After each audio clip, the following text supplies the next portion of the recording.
नमस्कार, news take के Y factor में आपका स्वागत है। मैं हूं योगेश मिश्र। बद्रीनाथ केदारनाथ एक बड़ा तीर्थ है।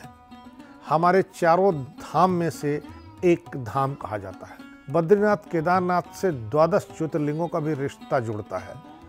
इस लिहाज से हम देखें तो हर सनातनी, हर हिंदू के लिए बद्रीनाथ केदारनाथ पहुंचना एक सपना होता है।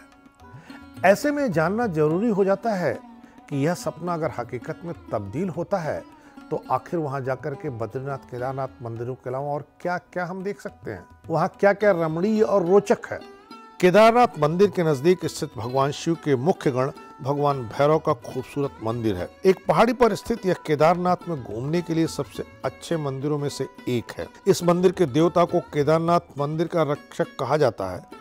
माना जाता है कि जब कठोर सर्दियों के दौरान केदारनाथ मंदिर बंद कर दिया जाता है तो भगवान भैरव, जिन्हें क्षेत्रपाल भी कहा जाता है, वही मंदिर और पूरे केदारनाथ पर नजर रखते हैं।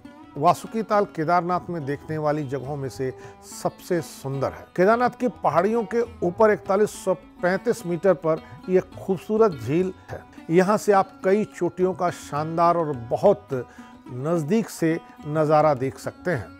झील का पानी क्रिस्टल क्लियर है। इसके नीचे की चट्टानों को आसानी से देख सकते हैं। झील के चारों ओर फूल भी खिलते हैं, उनमें प्रसिद्ध ब्रह्म कमल भी शामिल है। झील तक पहुंचना कठिन है क्योंकि केदारनाथ से एक लंबे सकरे रास्ते पर चढ़ना पड़ता है। रास्ते में खड्डों से भरे ग्लेशियर को पार करना पड़ता है। किंवदंती है कि भगवान विष्णु ने एक बार इस सरोवर में स्नान किया था। सोनप्रयाग में पवित्र नदियों बासुकी और मंदाकिनी का संगम स्थल है। इन नदियों को पवित्रता का दाता माना जाता है। सोनप्रयाग 1829 मीटर की ऊंचाई पर स्थित है। चारों ओर बर्फ से ढके पहाड़ और निर्मल नदियां एक चुंबकीय आकर्षण पैदा करती हैं। यहाँ पास में त्रियुगी नारायण मंदिर भी है। 8वीं शताब्दी के संत शंकराचार्य ने दुनिया की अपनी यात्रा का अंत इसी केदारनाथ में किया था। उन्होंने अद्वैत के अपने दर्शन को फैलाने के लिए दुनिया के तमाम हिस्सों की यात्राएं की थी। अपने नश्वर शरीर को पीछे छोड़ने से पहले उनका यह अंतिम पड़ाव था। जिस स्थान पर उन्होंने निर्वाण प्राप्त किया वहां शंकराचार्य की समाधि बनाई गई है। माना जाता है कि मंदिर के अंदर स्थित स्फटिक लिंगम नकारात्मक ऊर्जा और किसी भी व्यक्ति की गंभीर बीमारियों के प्रभाव को दूर करने की शक्ति रखता है। यहाँ एक गर्म पानी का झरना भी है जिसे स्वयं आदि शंकराचार्य ने बनाया था। इसके पीछे का उद्देश्य भक्त यात्रियों के कष्टों को दूर करना था। 4000 मीटर की ऊंचाई पर स्थित चंद्रशिला चोटी केदारनाथ में घूमने के लिए सबसे लोकप्रिय स्थानों में से एक है।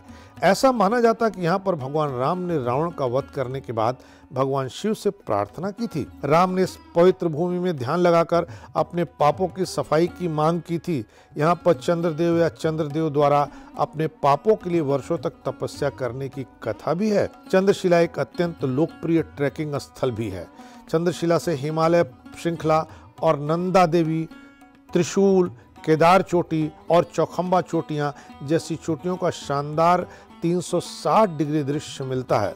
किंवदंतियों के अनुसार गौरी कुंड में पार्वती ने भगवान शिव से विवाह करने के लिए बहुत लंबे समय तक तप किया था। मान्यता यह भी है कि यहीं पर भगवान शिव ने गणेश के मानव शरीर को काट दिया था और उनके ऊपर एक हाथी का सर लगाया था। यहाँ पास में गर्म पानी का सोता भी बहता है जहाँ स्नान करने के बाद कहा जाता है थकावट पूरी दूर हो जाती है। देवी पार्वती के तप के बाद भगवान शिव ने उनके लिए अपने प्यार को स्वीकार किया, उनसे शादी कर ली। जिस जगह उनका विवाह हुआ वह भी केदारनाथ में है। गौरीकुंड से 13 मीटर की दूरी पर स्थित त्रियुगी नारायण मंदिर है जहां भगवान और देवी ने विवाह किया था।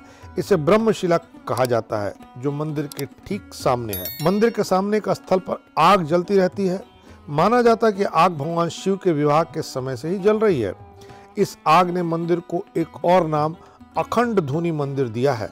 मंदिर में एक सरस्वती कुंड भी है जिसका पानी भगवान विष्णु की नाभि से आया है, ऐसा माना जाता है। गुप्त काशी मंदाकिनी नदी के तट पर केदारनाथ के रास्ते में स्थित है। गुप्त काशी या छिपी काशी वह जगह है जहां भगवान शिव पांडवों से छिप गए थे जब वे महाभारत के युद्ध के बाद उनका आशीर्वाद लेने आए थे। गुप्त काशी में आपको विश्वनाथ और अर्धनारीश्वर मंदिर जैसे अन्य लोकप्रिय मंदिर देखने को मिलते हैं जो पास में स्थित हैं। 3900 मीटर की ऊंचाई पर चोराबाड़ी बमक ग्लेशियर से बनी झील है जिसे चोराबाड़ी ताल कहा जाता है।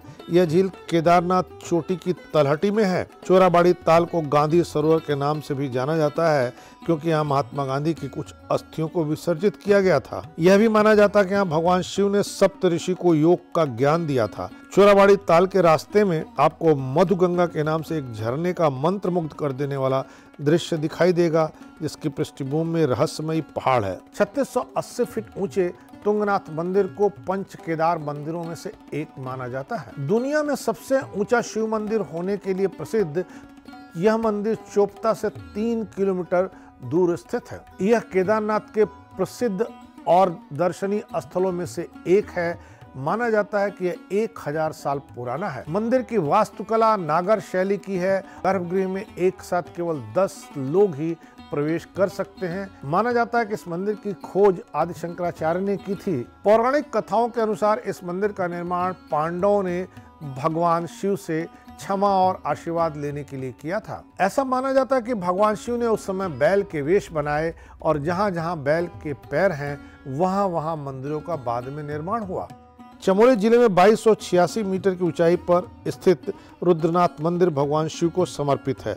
माना जाता है कि रुद्रनाथ मंदिर की स्थापना पांडवों ने की थी। पंच केदार यात्रा पर जाने वाला यह तीसरा मंदिर है। पौराणिक कथाओं के अनुसार यह मंदिर वह स्थान है जहां भगवान शिव का सिर बैल के रूप में प्रकट हुआ था। घने जंगलों से घिरे मंदिर के चारों ओर पानी के कई पवित्र तालाब हैं, जिनमें सूर्य कुंड, चंद्र कुंड, तारा कुंड, नंदा देवी, त्रिशूल और नंदा घुटी शामिल हैं। हर साल यह मंदिर अप्रैल मई के महीने में अपने द्वार खोलता है और नवंबर के मध्य में बंद हो जाता है। मध्य महेश्वर मंदिर चौखंबा चोटी के आधार पर स्थित है। 3497 मीटर की ऊंचाई पर स्थित यह मंदिर केदारनाथ के खूबसूरत पर्यटन स्थलों में से एक है। पंच केदारों में से एक यह मंदिर नागर शैली में बनाया गया है। मंदिर के अंदर बैल के नाभि स्थल की पूजा की जाती है। इसे सबसे पवित्र माना जाता है। इसके अलावा आसपास के क्षेत्र में पार्वती और अर्धनारीश्वर के छोटे मंदिर हैं। चमोली जिले में उर्गम घाटी में स्थित कल्पेश्वर मंदिर 2200 मीटर ऊंचाई पर स्थित है। घने जंगलों से घिरा यह प्रसिद्ध मंदिर पंच केदारों में से एक माना जाता है। यह जोशी मठ के लिए ट्रैकिंग मार्ग के रूप में भी प्रसिद्ध है। मंदिर के अंदर भगवान शिव की एक पत्थर की तराशी हुई मूर्ति है और एक गुफा भी मिलती है। इस गुफा में प्राकृतिक रूप से तराशे गए बालों की छवि भी देखने को मिलती है, जिसके बारे में माना जाता है कि यह कल्पेश्वर में प्रकट हुई थी। मंदिर के अंदर एक कल्प वृक्ष भी है, जिसके बारे में कहा जाता है कि यहाँ पर कोई भी मनोकामना पूरी हो सकती है, सिद्ध हो सकती है, सार्थक हो सकती है। केदारनाथ से 15 किलोमीटर की दूरी पर स्थित मयाली दर्रा भिलंगना घाटी में 5300 मीटर की ऊंचाई पर स्थित है। मसर ताल और वासुकी ताल के सुंदर दृश्य के साथ यह दर्रा केदारनाथ में घूमने के लिए सबसे अच्छी जगहों में से एक है। ट्रैकर्स के बीच काफी प्रसिद्ध स्थान है। इस मार्ग का उपयोग तीर्थयात्रियों द्वारा प्राचीन काल में गंगोत्री और केदारनाथ की यात्रा के लिए किया जाता था। हिमालय की खूबसूरत चोटियों का नजारा देते हुए यह गंगी गांव, थलय सागर चोटी, भिलंगना नदी के जल ग्रहण क्षेत्र और खतलिंग ग्लेशियर से होकर गुजरती है। यह ट्रैक घुट्टू से शुरू होता है और भिलंगना घाटी के चारों ओर जाता है। 1337 मीटर की ऊंचाई पर स्थित ऊखी मठ एक खूबसूरत पहाड़ी शहर के रूप में अब तक ख्यात था। इस स्थान को उषा मठ के नाम से जाना जाता है, जो बाणासुर की पुत्री उषा के नाम पर पड़ा है। इस जगह का मुख्य आकर्षण ओंकारेश्वर मंदिर रहा है, जिसे पूरे क्षेत्र में सबसे पुराना माना जाता है। यह स्थान शीत ऋतु में भगवान केदारनाथ और मध्य महेश्वर के निवास के रूप में जाना जाता रहा है। यह स्थान केदारनाथ से 59 किलोमीटर की दूरी पर स्थित है। पौराणिक कथाओं के अनुसार ऊखी मठ वह जगह है जहां उषा और अनिरुद्ध भगवान कृष्ण के पोते का विवाह हुआ था। भगवान केदार की उत्सव डोली को सर्दियों के दौरान यहाँ लाया जाता है और 6 महीने तक पूजा की जाती है।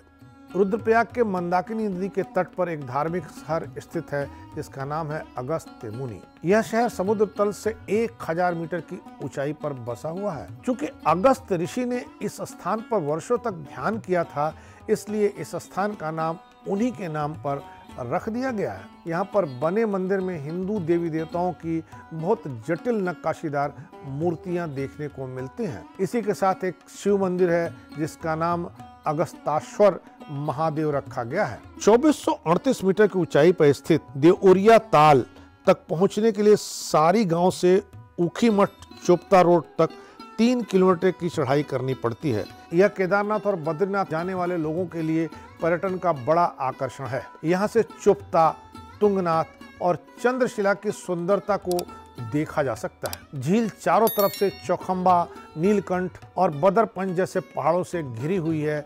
इस तरह देखें तो जो लोग भी बद्रीनाथ केदारनाथ जाना चाहते हैं, उन्हें बद्रीनाथ केदारनाथ के आसपास स्थित इन रमणीय और धार्मिक स्थलों को भी देखना चाहिए। हेलीकॉप्टर से जाकर के यात्रा करके लौट आने का धार्मिक महत्व तो है, पर धर्म से आनंद का रिश्ता इस तरह की यात्राओं से नहीं जुड़ता है। धर्म से आनंद का रिश्ता तभी जुड़ेगा जब आप बद्रीनाथ केदारनाथ जाएंगे और इन जगहों को भी देखेंगे। इनके मनोरम दृश्य और इनकी धार्मिक आस्थाएं आपको मनोहारी लगेंगी। इस बार इतना ही। अगली बार फिर मिलेंगे किसी नए सवाल पर नए ढंग से बात करने के लिए। तब तक के लिए नमस्कार।